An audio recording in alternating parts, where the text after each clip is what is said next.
So nay, good evening. Sang una si tatay, ano ni siya, gahigda lang siya, hindi siya katindog.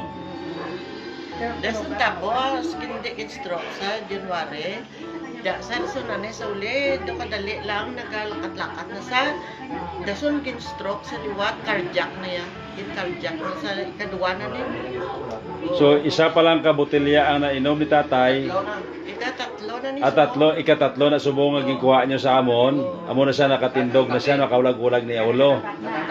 Makalakat-lakat na siya. Lakat-lakat. Kag may ara nga kape. Oh, So sino gani ngalan ni tatay nay? Efren Castillo. Efren kasi ikaw yun ay. Winifreda. So amo ni siya si nanay tatay Efren kasi nanay Winifreda, no? Yang tiayon kay subong si tatay makatindog na siya, makalakat na, makaulag-ulag sa ulo. So thank you gid nay kag salamat gid sa ano masiling niyo sa among produkto. Mayo. Ano nay? Duwat be? Nami. Yes, manami kay gunos ling ni nanay kag God bless ginay. Thank you so much.